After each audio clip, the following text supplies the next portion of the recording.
O Jornal da Itatiaia entrevista a partir de agora aqui no estúdio o governador de Minas Gerais, Romeu Zema. Governador, bom dia, bem-vindo ao nosso estúdio. Bom dia, Kátia, bom dia, Eustáquio, bom dia, Lucas, bom dia a todos que estão nos acompanhando. É um grande prazer voltar aqui. Acho que até demorei muito, viu, Kátia? Bom dia, governador, seja bem-vindo. Bom, participam também desta entrevista a nossa colunista de economia Rita Mundinho, os repórteres Edilene Lopes e Lucas Ragazzi. Governador Romeu Zema, pouco mais de 10 dias após o Copan autorizar a Tamisa a fazer exploração de minério na Serra do Curral, o senhor ainda tem a mesma opinião sobre a questão? Vamos considerar que a mineração é um assunto sensível, uma pauta importante para Minas Gerais e que divide opiniões, né? Principalmente após as tragédias de Brumadinho e Mariana. Perfeito, Kátia. Bom, Kátia, primeiro eu quero lembrar que esse tema não nasceu aqui no meu governo. Esse projeto, essa solicitação existe há mais de 10 anos. E que nós somos um governo que aplicou até o momento a maior multa ambiental do Brasil, uma das maiores do mundo, 37 bilhões de reais. Durante o meu governo, nós tivemos a aprovação e a minha sanção de leis muito mais rigorosas para todo o setor de mineração aqui em Minas Gerais. Se fosse no passado, a exigência seria muito menor. E nós temos, quem está nos acompanhando sabe muito bem, feito diversas ações no sentido de preservar o meio ambiente. Qual é o estado do Brasil que está recebendo 41 bilhões de reais de investimentos na geração de energia fotovoltaica, que é a energia renovável mais limpa? O norte de Minas está se transformando num grande polo gerador de energia fotovoltaica. Nós fomos o primeiro estado do Brasil a assinarmos o compromisso de emissão zero, o Race to Zero, na frente de todos os outros. Isso demonstra que nós queremos chegar em 2050 com emissão zero em Minas Gerais. Tudo aquilo que os carros, as indústrias estiverem emitindo, nós vamos estar sequestrando. Nós somos um estado que está preocupado com o meio ambiente. Já negamos dezenas, centenas de projetos. Agora nós somos um estado técnico. Isso tem de ficar claro, Kátia. Nós somos um estado que preza pela legalidade e pela transparência. O que está correto é aprovado, o que não está não é aprovado. Então nós temos que deixar muito claro, e concluindo esse assunto, o Parque da Serra não é afetado, ele está intocado. Pela forma que muitos anunciam, a serra vai sair, não vai. O problema que existe é que essa mineração está nas proximidades, mas se ela atendeu às questões legais, o nosso corpo foi orientado a agir da maneira técnica. Então temos aí um dilema, mas que a justiça decida da melhor forma. Ô Lucas Ragazzi, você tem uma pergunta também sobre esse assunto? Exatamente, bom dia Eustáquio, bom dia Kátia, bom dia aos nossos ouvintes, bom dia governador, obrigado por estar aqui na Itatiaia com a gente. Governador, ontem a Justiça Estadual negou a liminar do Ministério Público sobre esse tema, sobre ali a suspensão da mineração da Tamisa, todo esse processo de licenciamento na Serra do Curral. A minha pergunta é mais geral sobre o setor de mineração. A população tem tempo que a gente escuta que o Estado precisa muito da mineração, isso é fato, é dependente da mineração, dos recursos que vêm dela.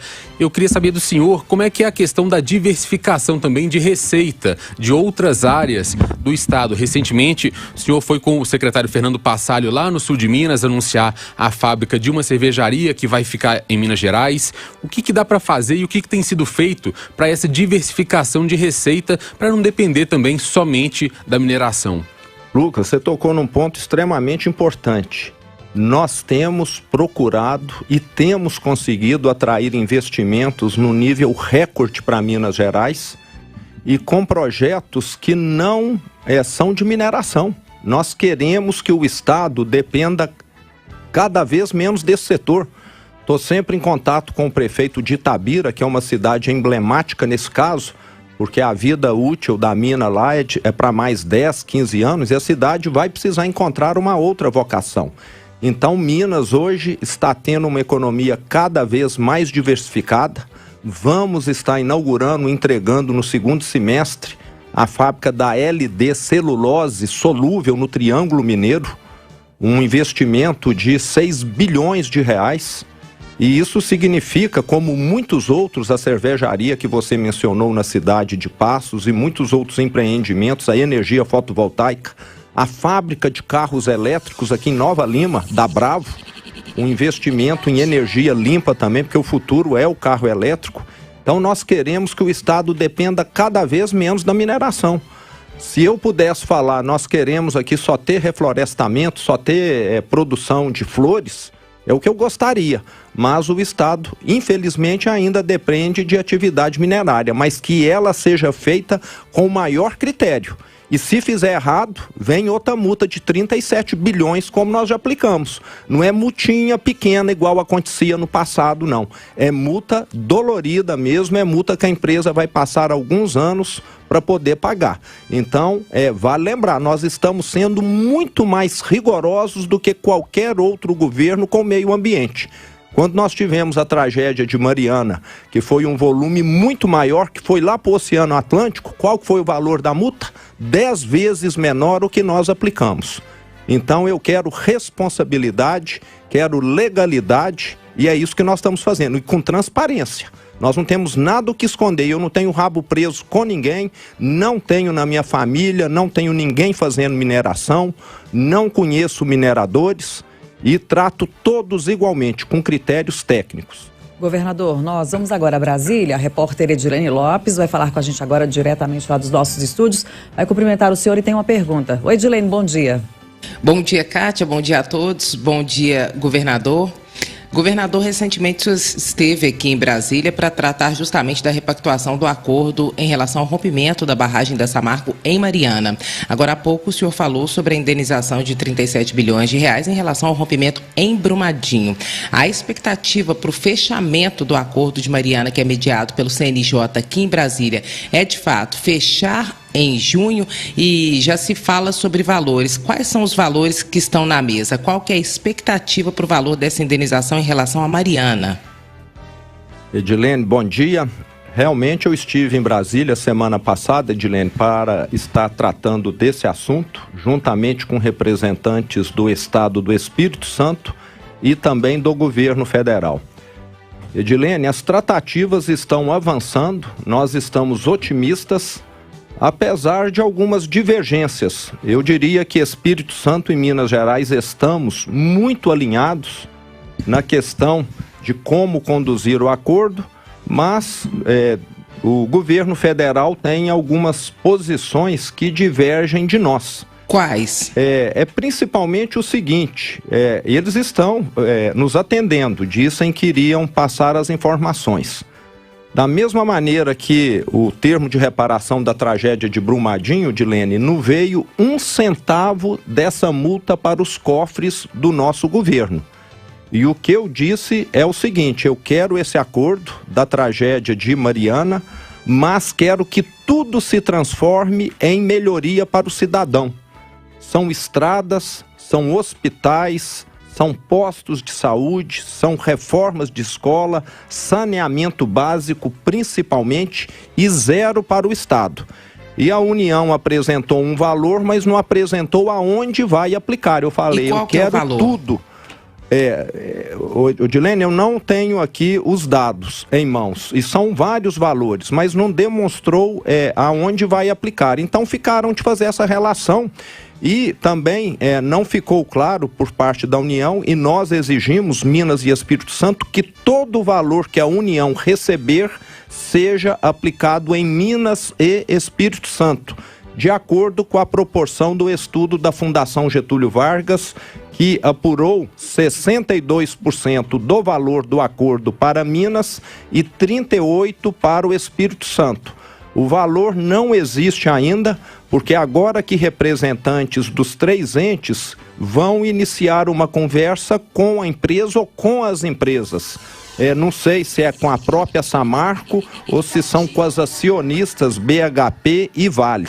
Então, tudo isso está sendo conduzido por um grupo e mais adiante eles vão convocar eu, o governador Casagrande, para estarmos lá presente e estarmos dando o ok com essa negociação que está sendo conduzida. Governador, vamos falar... O senhor, governador, rapidinho, Eustáquio, o senhor que tem acompanhado bem de perto, governador, o senhor acredita que essa indenização vá superar os 100 bi ou vá ficar em um valor inferior? Porque tem muita gente falando das fontes de bastidores que as mineradoras querem pagar só 80 bi.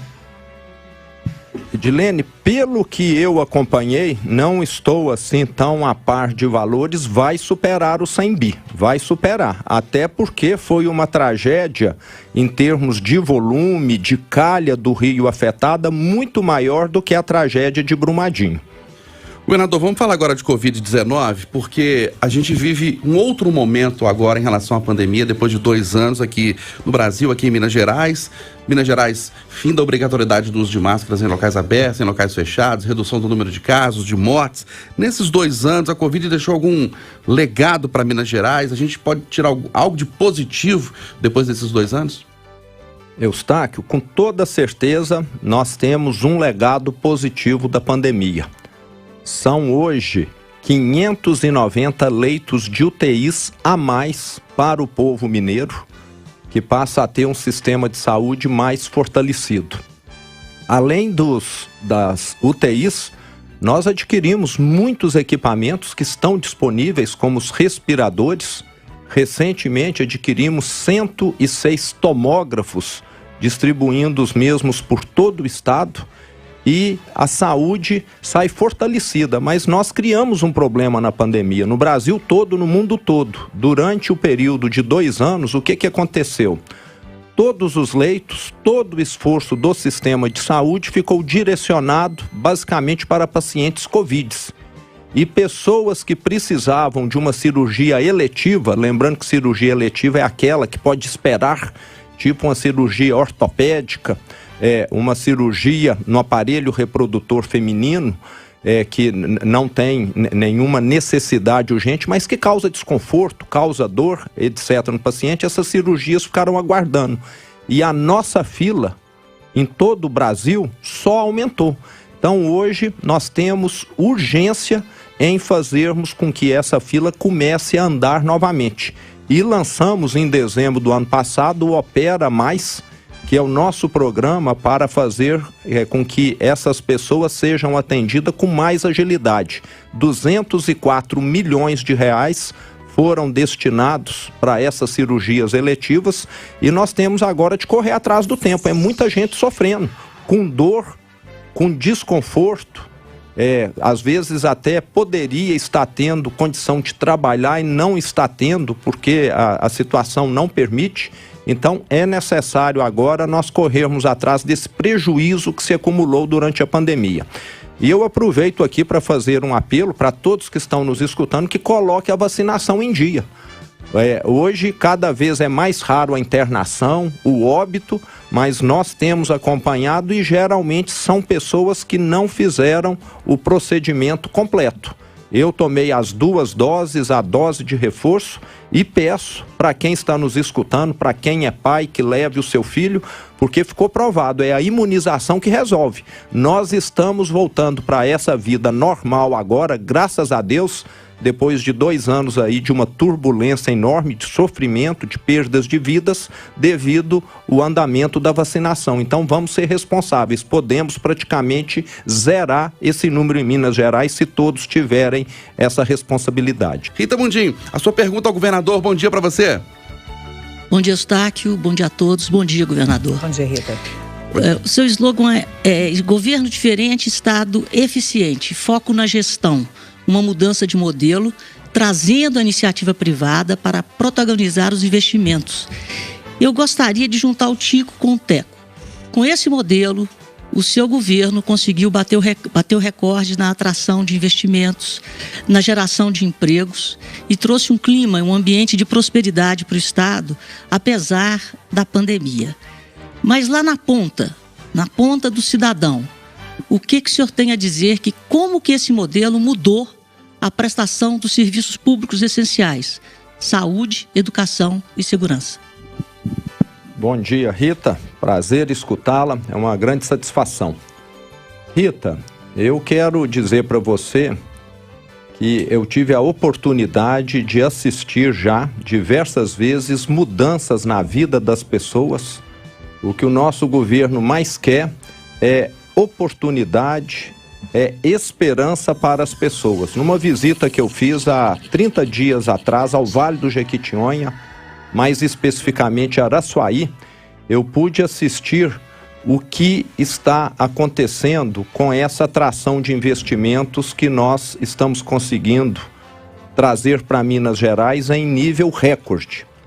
Eu estive lá na inauguração de uma usina fotovoltaica, conheci a dona Marilene, uma senhora com 52 anos de idade, que pela primeira vez na vida, vamos deixar muito claro, aos 52 anos de idade, vai ter uma renda definida, vai ter um emprego com carteira assinada.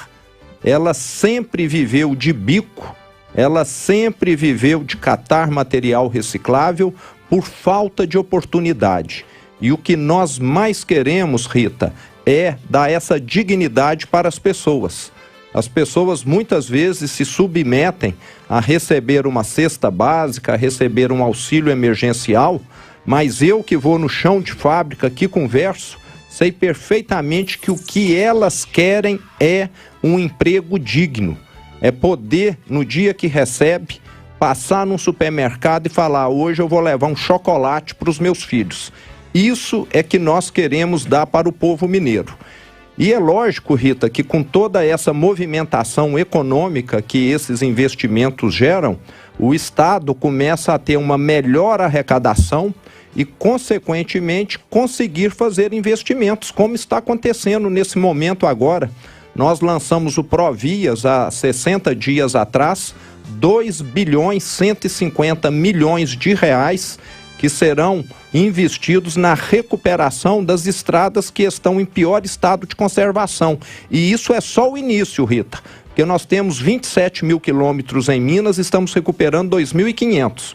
É lógico que nem todos estão ruins, mas nós precisávamos de um valor muito maior. Mas pelo menos a partir de agora, Rita, em vez das estradas continuarem deteriorando, piorando como estava acontecendo, elas começam a melhorar. Então é um ponto de inflexão muito importante. Segurança pública, você falou de política pública. Nós temos hoje o estado mais seguro do Brasil. Visitei São João del Rei a semana passada, até o dia 6, que foi o dia que eu estive lá, 0 homicídios no ano numa cidade de 100 mil habitantes. Esse número é melhor do que o de muitos países europeus. Saúde, nós estamos iniciando a conclusão dos hospitais regionais. Só não fizemos isso antes, mas o dinheiro já está reservado por questões burocráticas. As obras ficaram paradas durante 7, 8 anos, foram depredadas e toda vez que uma construtora inicia a obra, ela descobre alguma coisa, pede reequilíbrio financeiro e tudo isso tem atrasado, mas vai sair do papel e o dinheiro está carimbado. Estive com o prefeito Fuad de Belo Horizonte, a prefeita Marília de Contagem nessa semana, para podermos resolver definitivamente a questão das enchentes na Avenida Tereza Cristina, do Ribeirão Arrudas, coisa que se arrasta há décadas aqui em Belo Horizonte. E agora, desde que o prefeito Fuad entrou, em 40 dias ele já solucionou isso que estava parado na prefeitura de Belo Horizonte. Então, o que nós queremos é um estado que dê uma vida melhor para o mineiro. E estamos avançando, Rita, graças a Deus, mas temos muito o que fazer ainda. E o meu sonho é um emprego digno para cada mineiro. A política social que eu acredito é essa. As pessoas recebem cesta básica, auxílio emergencial, mas o que elas querem de verdade é um emprego, é ter dignidade, é ter autonomia e não submissão como uma velha e má classe política interpreta e sempre fez assim, criando dependência. Eu quero independência, quero as pessoas sendo dona da própria vida e não tendo de se submeter a esse tipo de de fato que infelizmente virou rotina no Brasil.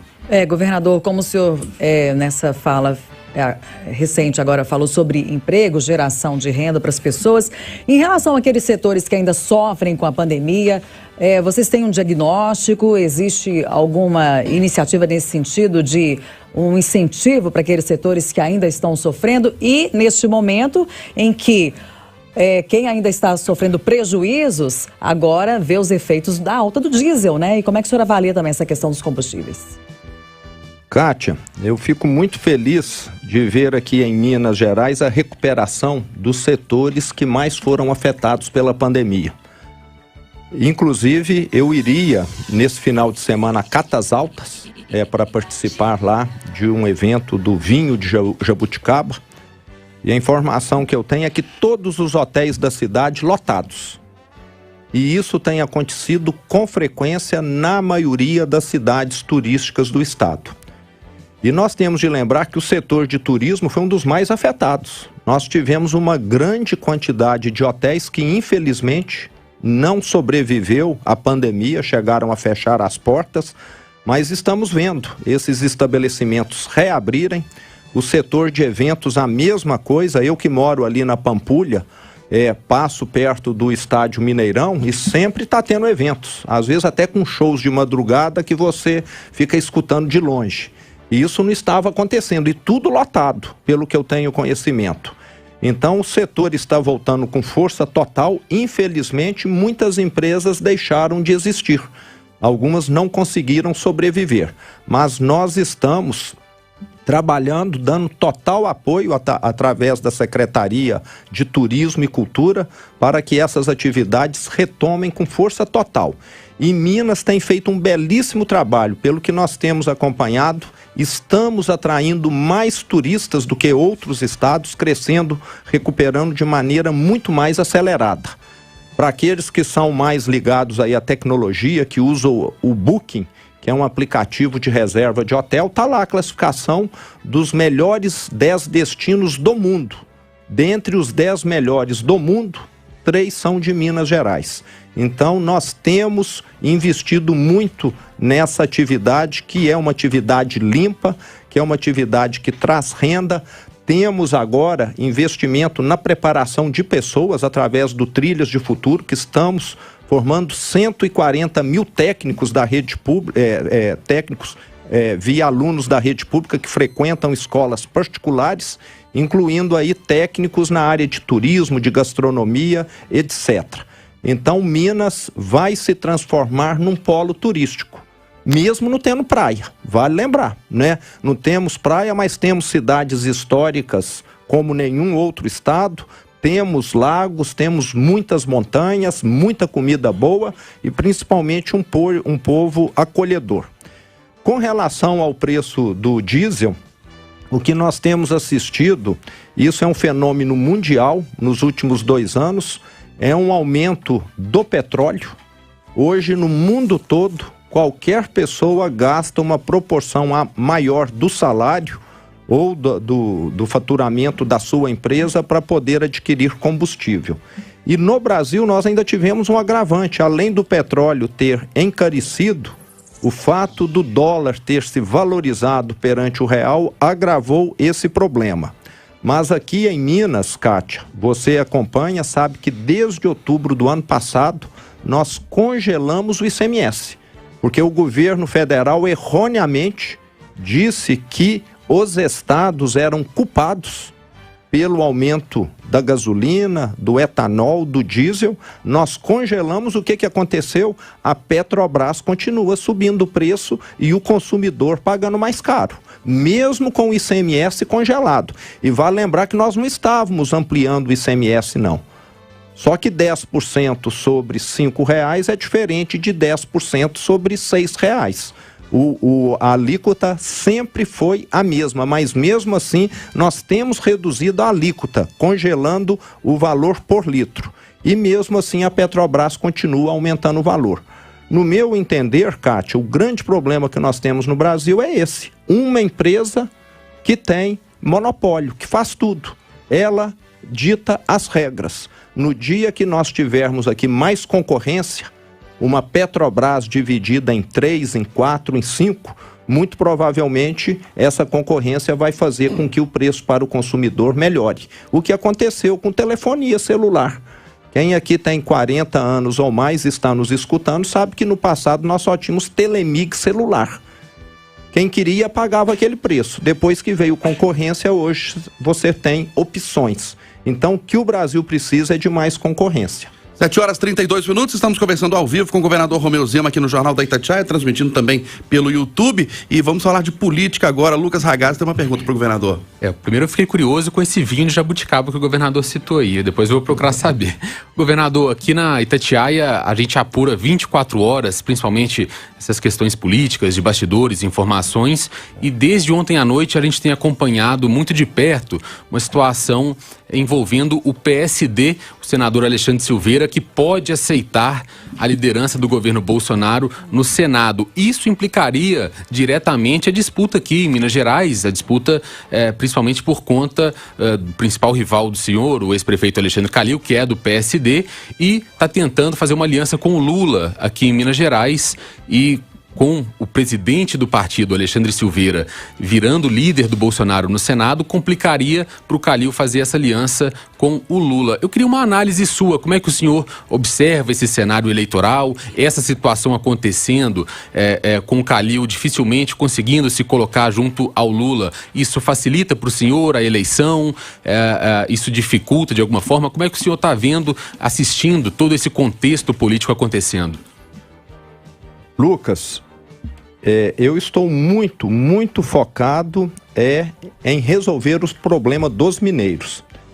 Eu sempre menciono que voto deve ser consequência e não objetivo. Você, eu, quem está nos escutando, não comemos voto, não recebemos voto no final do mês para gastar. Muita gente até vota porque é obrigado, porque precisa estar em dia com a justiça eleitoral. Então, o que nós, políticos no Brasil, precisamos aprender é fazer boa gestão. E o voto é consequência, igual uma empresa bem administrada que oferece um bom produto e deixa o cliente satisfeito. O lucro é consequência, não pode ser objetivo. E eu fico muito contrariado quando percebo que tem político que só pensa em voto, como se as pessoas passassem voto como creme no corpo, shampoo na cabeça, e não é desse jeito. Voto é um detalhe na vida das pessoas. Então, o meu trabalho é para melhorar a vida dos mineiros, é para trazer emprego para os mineiros, e eu tenho assistido isso à distância. Se você pegar minha agenda, você vai ver que são encontros de trabalho para poder melhorar a vida dos mineiros. Eventualmente, eu encontro alguma pessoa da classe política, mas vejo essa aproximação com bons olhos. Gosto do senador Alexandre da Silveira, né? Penso que o presidente está fazendo uma boa escolha em tê-lo ao seu lado, e o desfecho disso com relação ao meu concorrente é meio imprevisível. Então, uma das coisas que eu aprendi nesses meus 4 anos já como político é que tudo muda muito rapidamente. E às vezes uma frase de alguém muda tudo. Então é algo muito difícil de prever. Mas gosto muito do senador Alexandre da Silveira e gostaria muito que ele representasse, como tem feito, bem Minas Gerais, da mesma maneira que o seu antecessor, o senador Anastasia, também fazia. Espero que ele venha somar com Minas Gerais. A Edilene também nesse contexto, né, Edilene? Tem uma pergunta para o governador. Exatamente, governador, eu tratava desse assunto na coluna em cima do fato ontem, de como o aceite da liderança de Bolsonaro pode alterar o quadro em Minas, inclusive pode eliminar a candidatura do ex-prefeito de Belo Horizonte, Alexandre Calil. Eu tenho 2 perguntas, elas são muito precisas, e aí eu queria que o senhor respondesse elas diretamente. O senhor pode aceitar o apoio do presidente Jair Bolsonaro nas eleições de Minas Gerais? E existe a possibilidade da chapa governador Romeu Zema, senador Alexandre Silveira e vice Marcelo Aro? Eu sei que o senhor vai falar que essas articulações políticas não são feitas pelo senhor, mas claro, o senhor entende do contexto. Então, primeiro, aceitará o apoio do presidente Jair Bolsonaro? Segundo, Zema, Alexandre Silveira e Marcelo Aro é uma chapa possível? Dilene, eu já comentei com você nós temos no Partido Novo um pré-candidato à presidência da República, que é o Felipe Dávila, e por uma questão de lealdade ao partido, ao próprio Felipe, de quem eu gosto muito e considero extremamente bem preparado, o meu apoio é a candidatura dele. Mas nós estamos ainda há 4 meses e meio da eleição, temos ainda um longo caminho a percorrer e, como eu disse agora há pouco, é tudo muito incerto. Se o Partido Novo chegar à conclusão que vai apoiar o candidato A ou B, eu necessariamente, por uma questão de lealdade, vou acompanhar o partido. Então é algo que foge muito da minha decisão.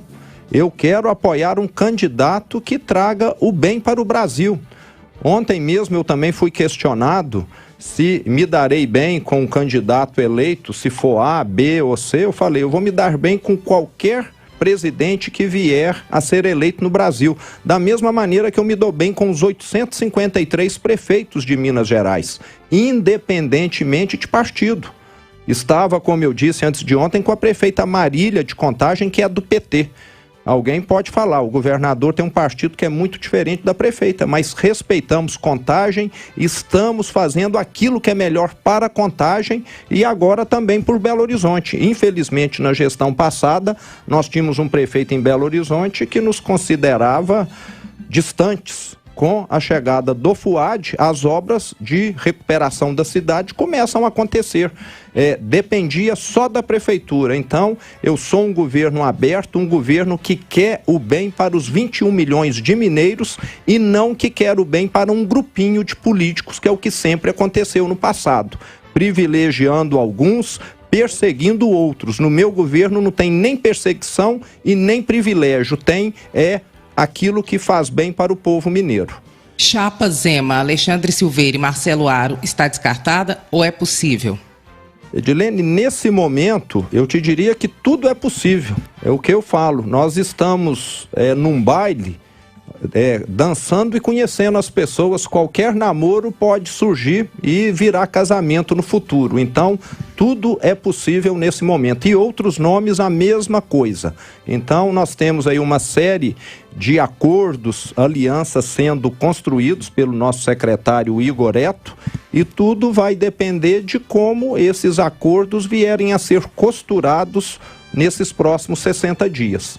7h40, conversamos ao vivo aqui no Jornal da Itatiaia, nos nossos estúdios, com o governador Romeu Zema. Participaram dessa entrevista também os repórteres Lucas Ragazzi e Edilene Lopes e a nossa comentarista de economia, Rita Mundim. Governador, obrigado pela entrevista, prazer tê-lo aqui na Itatiaia, um ótimo dia.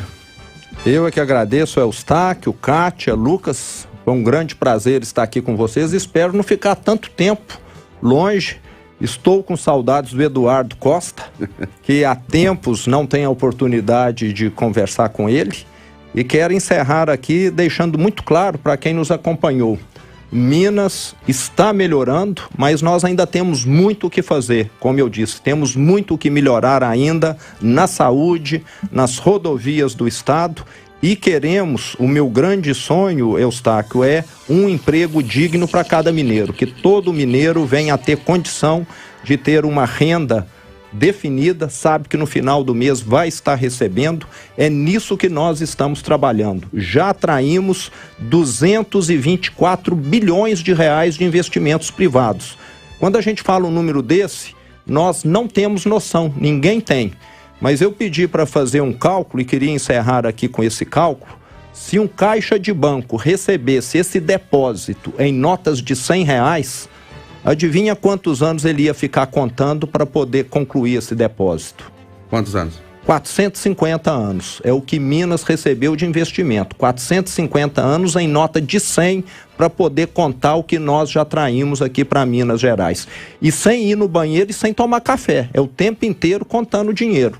Então é muito dinheiro que está chegando em Minas, é muito emprego que já está sendo e vai ser gerado. E isso vai melhorar a vida do mineiro. Isso é que nós queremos. Chega de cesta básica, chega de auxílio emergencial. O mineiro quer emprego, quer dignidade, quer salário. Obrigada pela entrevista, governador Romeu Zema. Ótima quarta-feira para o senhor.